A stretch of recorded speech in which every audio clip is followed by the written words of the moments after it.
جو اچھے انداز سے تراویح روز ادا کرے گا، اللہ تعالیٰ فرماتے ہیں کہ اس کے پچھلے سب گناہوں کو معاف کر دیا جائے گا۔ یہ بھی مغفرت کا ایک اور بہانہ۔ پھر اللہ تعالیٰ نے ایک رات ایسی دی اس امت کو جس کو لیلۃ القدر کہتے ہیں،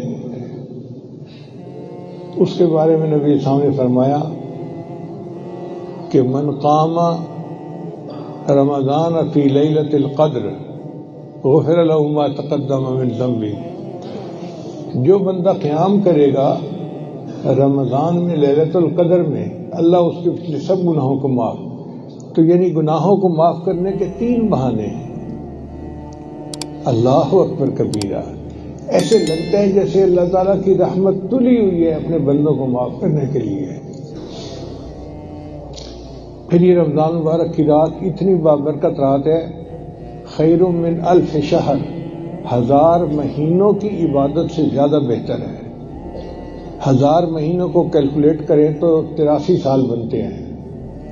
آج کل کی عمریں تو 83 سال نہیں ہوتی، اس سے پہلے ہی چلے جاتے ہیں۔ تو اس کا مطلب یہ کہ اللہ تعالیٰ پوری زندگی کے گناہوں کو معاف کرنا چاہتے تھے، فیصلہ کر دیا کہ جو لیلۃ القدر میں قیام کرے گا میں اس کی ساری زندگی کے گناہوں کو معاف کر دوں گا۔ ہے نا مغفرت کے بہانے؟ کرنی تھی مغفرت تو بہانے بنا دیے، جنت میں مومنوں کے ٹھکانے بنا دیے۔ اور حدیث مبارکہ میں آتا ہے ایک حدیث میں کہ اللہ تعالیٰ 10 لاکھ بندوں کو روزانہ جہنم سے بری فرماتے ہیں۔ یہ محدثین نے لکھا ہے کہ 10 لاکھ کا عدد بتایا گیا ہے، کوئی بڑی فگر ہوتی ہے نا، جیسے ہم کہتے ہیں جی سال بعد آئیں گے، جیسے سال بڑی مدت ہوتی ہے، اسی طرح یہ بڑی مدت کے لیے کہا گیا۔